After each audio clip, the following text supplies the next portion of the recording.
Academy online classes. Today I am going to discuss about the accounting standard in part 6. Accounting standard. Accounting standard is a financial performance is communicated to the users through the process of accounting is the language of business. जो accounting standard होता है ये accounting के language को वो बताता है कि आप किस लैंग्वेज का कैसे कैसे यूज करेंगे.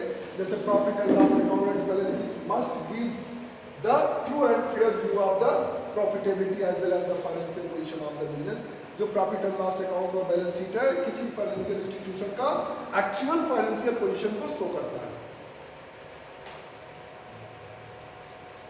The principle to record and present the performance report and financial statement according to their suitability.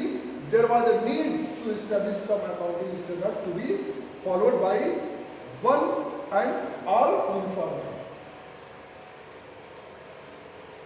Next, meaning and objective. Accounting standards are guidelines and generally accepted accounting principle. Gap का full form होता है generally accepted accounting principle. जो actually accounting standard एक guideline है कि आप कैसे accounting cover करेंगे, किस अकाउंटिंग प्रिंसिपल का आप क्या करेंगे यूज करेंगे उसमें. तो ये कोई पर्टिकुलर जो कौन सा इंडिया में अलग सिस्टम है, ठीक है. चार्टर्ड अकाउंटेंट का एक पूरा वो क्या बोलते हैं कमिटी है जो ये डिसाइड करती है कि किस अकाउंटिंग प्रिंसिपल को फॉलो करना चाहिए. टाइम टू टाइम उसमें चेंज भी करती रहती है.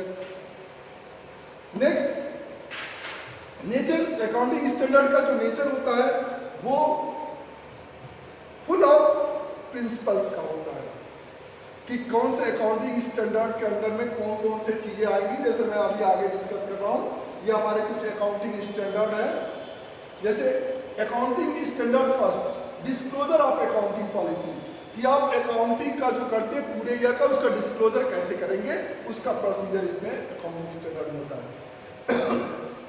अकाउंटिंग स्टैंडर्ड सेकंड की बात करें तो वैल्यूएशन ऑफ इन्वेंट्रीज. इन्वेंट्रीज का मतलब होता है आपके stock of raw material, stock of goods which are sold to the customers.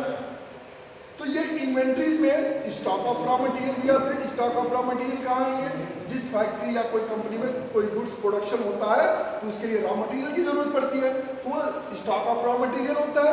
और ऐसे ही अगर आप कोई बिजनेस करते हैं, शॉप है, तो उसमें आप गुड्स परचेज करते हैं फिर सेल करते हैं, तो वो क्या होगा, स्टॉक होगा. तो ये इन्वेंट्री में दोनों चीजें आती हैं. तो ये वैल्यूएशन ऑफ इन्वेंट्री जो सेकंड है वो वैल्यूएशन ऑफ इन्वेंट्रीज कर सकते हैं, valuation of stock of raw material कर सकते हैं, valuation of stock of goods कर सकते हैं. ओके. नेक्स्ट है accounting standard third, cash flow statement. Cash flow statement is that statement in which a business organisation show the inflow and outflow of cash during the year. यह एक ऐसा statement होता है जिसमें किसी बिजनेस ऑर्गेनाइजेशन में पूरे साल में कहां से कैश आया फर्म के पास और फर्म ने किसको किसको कैश पेड किया.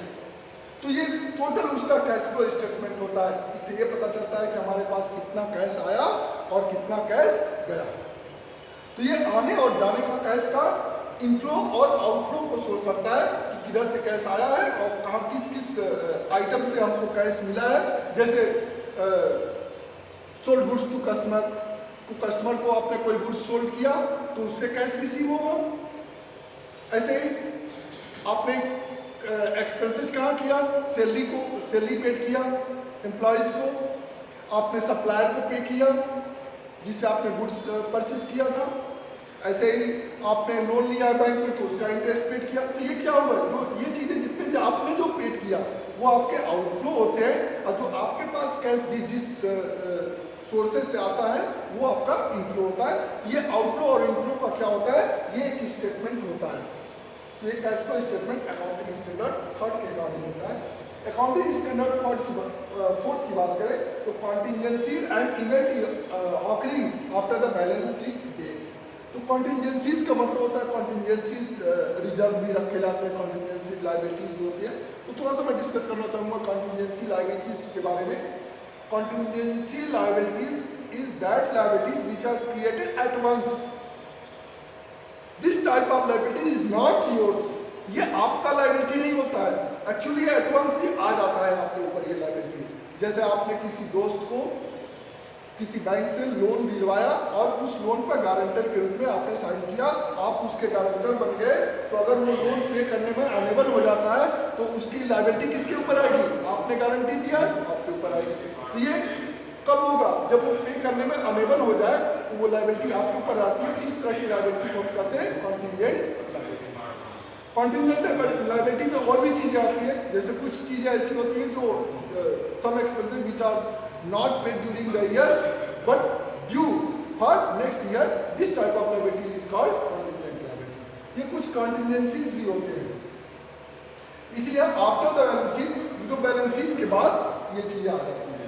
net profit or loss for the prior items and change in accounting policy। तो इस तरह से अकाउंटिंग स्टैंडर्ड 5 में नेट प्रॉफिट या लॉस को prior figure item to change the accounting policy, जो पिछले ईयर में जो प्रॉफिट या लॉस हुआ था उस आइटम से आप अपने अकाउंटिंग पॉलिसी को आप क्या कर सकते हैं? चेंज कर सकते हैं कि आपको कैसे अकाउंटिंग करना चाहिए, क्या चीज़ आपने उसमें छोड़ा था, क्या चीज़ मिस्टेक किया था, क्या गलतियाँ की थी, उस गलतियों को क्या करते हैं आप नेक्स्ट में इम्प्रूव करते हैं। नेक्स्ट है accounting standard 6 depreciation accounting. Accounting standard 6 ये कहता है कि आपके किसी बिजनेस ऑर्गेनाइजेशन में जितने भी फिक्स एसेट होते हैं उस फिक्स एसेट पर डिप्रिसिएशन चार्ज किया जाएगा। जैसे आपने सपोज के लिए एक 4 व्हीलर लिया, एक कार लिया, आज के डेट पे 5 लाख में लिया और 1 साल बाद उसकी वैल्यू 5 लाख तो नहीं रहेगी, उसकी वैल्यू क्या हो जाएगी? चेंज हो जाएगी। यानी कि सपोज करिए कि उसकी वैल्यू कितनी हो गई? 4,50,000। It means 10% value is depreciated. यानी कि उसकी जो 10% वैल्यू कम हुई है नेक्स्ट ईयर में, वो क्या 10% वैल्यू क्या होगी? डिप्रिसिएट होगी। तो हम कह सकते हैं कि this asset is depreciated at the rate of 10%। तो 10% के रेट से उसको क्या कर दिया गया? डिप्रिसिएट कर दिया गया। तो जैसे जैसे किसी एसेट की वैल्यू कम होती आती है, उस जो वैल्यू को जो कम होता है उसको हम उसको कहते हैं वियर एंड टियर। ठीक है, तो इस तरह की चीजें जो होती है इसको डिप्रिसिएशन के सेंस में लेते हैं। अकाउंटिंग स्टैंडर्ड 7 कंस्ट्रक्शन कॉन्ट्रैक्ट्स को भी कुछ ऐसे अकाउंटिंग होते हैं जो कंस्ट्रक्शन कॉन्ट्रैक्ट पे होते हैं, जैसे कंस्ट्रक्शन का काम, रोड मेंटेनिंग का काम, रोड बनाने का काम, बिल्डिंग बनाने का काम, इस तरह की चीज़ें जो जहाँ पे होती है वो कंस्ट्रक्शन अकाउंटिंग, कॉन्ट्रैक्ट अकाउंटिंग कहते हैं उसको हम। नेक्स्ट है accounting for research and development. तो accounting standard research and development, ऐसा कोई रिसर्च एंड डेवलपमेंट इंस्टीट्यूशन हो, जैसे आपका इसरो है, आपके भाभा एटॉमिक सेंटर है, तो इस तरह से ये कुछ एटॉमिक रिसर्च, ये कुछ रिसर्च एंड डेवलपमेंट सेंटर्स होते हैं, CSIR है। तो ये सब रिसर्च एंड डेवलपमेंट सेंटर, इनकी अकाउंटिंग के लिए अकाउंटिंग स्टैंडर्ड 8 रखा गया। Accounting standard 9 revenue recognition. मैंने अभी इससे पहले रेवेन्यू रिकॉग्निशन का कॉन्सेप्ट बताया था।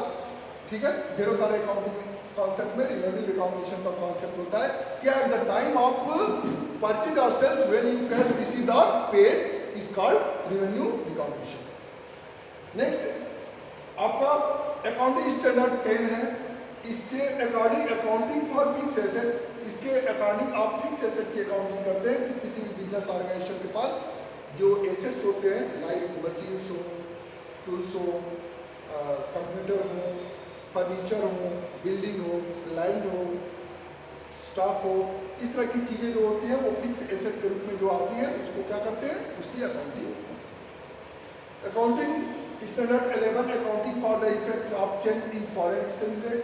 अगर ऐसा कुछ फॉरेन एक्सचेंज रेट में अगर कुछ चेंजिंग होती है तो उसकी अकाउंटिंग करते हैं, वो अकाउंटिंग स्टैंडर्ड 11 है। Accounting standard 12 accounting for government grants.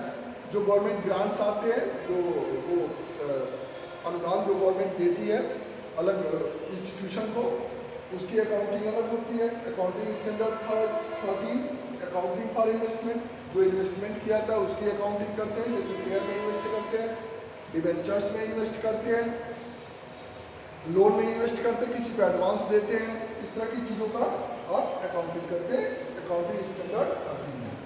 Next है accounting standard 14, accounting for amalgamation. Amalgamation मतलब when 2 or more companies are amalgamate to each other, एक दूसरे में क्या किया जाए, मिक्स कर दिया जाता है, एक कंपनी बना दी जाती है। जैसा एक एग्जांपल बताया कि टाटा कंपनी है, रिलायंस कंपनी, दोनों एक साथ क्या हो गए, अमलगमेट होकर एक नई कंपनी बना दी है। इस तरह से अमलगमेशन होता है, तो उसकी अकाउंटिंग हम जब 2 कंपनियां आपस में ऐड होती हैं उसको अकाउंटिंग स्टैंडर्ड 14 के अकॉर्डिंग उसका प्रिंसिपल और स्टैंडर्ड है उसकी अकाउंटिंग करने का। अकाउंटिंग स्टैंडर्ड 15 है एम्प्लॉयज बेनिफिट। एम्प्लॉयज बेनिफिट में आपके एम्प्लॉयज़ को पेंशन प्रोवाइड करना, एम्प्लॉयज़ को सैलरी प्रोवाइड करना, एम्प्लॉयज़ को EPF प्रोवाइड करना, इस तरह की चीज़ें, एम्प्लॉयज़ को ग्रेजुटी प्रोवाइड करना, ये इस तरह की जो कुछ एम्प्लॉयज़ बेनिफिट होते हैं जिसकी अकाउंटिंग स्टैंडर्ड 15 के अकॉर्डिंग करें। Accounting standard 16 borrowings cost. अगर कुछ कास्ट पे आप बोरोइंग्स करते हैं तो उसके अकॉर्डिंग आप अकाउंटिंग स्टैंडर्ड 16 के अकॉर्डिंग करेंगे। अकाउंटिंग स्टैंडर्ड 17 सेगमेंट रिपोर्टिंग, जो आप फाइनेंशियल स्टेटमेंट आप at the end of the year बनाते हैं, जैसे लाइक आप बैलेंस शीट और उसका फाइनेंशियल स्टेटमेंट तैयार करते हैं रिपोर्ट के रूप में, उसकी सेगमेंट रिपोर्टिंग होती है, रिपोर्टिंग एक्सटर्नल यूजर के लिए और इंटरनल यूजर्स के लिए। Accounting standards 18 related parties disclosure, और ऐसी कुछ पार्टी होती है, डेब्टर्स होते हैं, सप्लायर्स होते हैं, क्रेडिटर्स होते हैं, उस पार्टी के डिस्क्लोजर कैसे तैयार करते हैं। अकाउंटिंग स्टैंडर्ड 19 के अकॉर्डिंग लीजेस की बात करते हैं। लीजेस का मतलब पट्टा होता है कि कोई चीज़ आप किसी पर्टिकुलर ईयर के लिए आप उसको क्या करते हैं, किराए पे ले लेते हैं और उसकी लीज पर लेते हैं आप। इस तरह की सिस्टम आप अकाउंटिंग लीज अकाउंटिंग होती है। Accounting standard 20 earning per share, और जब शेयर में आप इन्वेस्ट करते हैं तो पर शेयर से जितनी अर्निंग होती है उसको आप अकाउंटिंग स्टैंडर्ड 20 में निकालते हैं। Accounting standard 21 consolidated financial statement. हम कंसोलिडेटेड फाइनेंशियल स्टेटमेंट तैयार करते हैं जिसमें जो भी एडजस्टमेंट होता है डबल एंट्री सिस्टम के अकॉर्डिंग उसको हम एडजस्टमेंट करने के बाद से जो फाइनेंशियल स्टेटमेंट तैयार करते हैं वो अकाउंटिंग स्टैंडर्ड 21 के अकॉर्डिंग होता है। Accounting standard 22 accounting for taxes on income, जो भी इनकम अर्न करता है उस इनकम पर जो भी टैक्स पे करते हैं उसकी अकाउंटिंग करते हैं। Accounting standard 23 accounting for investment in associates in consolidated financial statement, और ऐसा कुछ इन्वेस्टमेंट कोई कंपनी दूसरे कंपनी में भी इन्वेस्ट करती है उसका भी एक फाइनेंशियल स्टेटमेंट तैयार करते हैं, जिसका फाइनेंशियल स्टेटमेंट उसको हम कंसोलिडेट करते हैं, यूज करते हैं, एडजस्ट करते हैं। अकाउंटिंग स्टैंडर्ड 24 डिस्काउंटिंग ऑपरेशंस, ऐसी कंपनियां हैं जो डिस्काउंट भी प्रोवाइड करती हैं।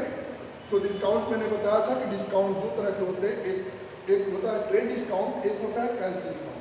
Trade discount provided by supplier to the retailer या wholesaler by wholesaler to retailer, wholesaler के द्वारा रिटेलर को प्रोवाइड किया जाता है, वो ट्रेड डिस्काउंट होता है।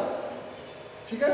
नेक्स्ट जो कैश डिस्काउंट होता है, cash discount at the time of purchase of goods and cash paid, जब आप कोई गुड्स परचेज करते हैं और कैश पेड करते हैं, at the time of payment of cash you have to provided cash discount.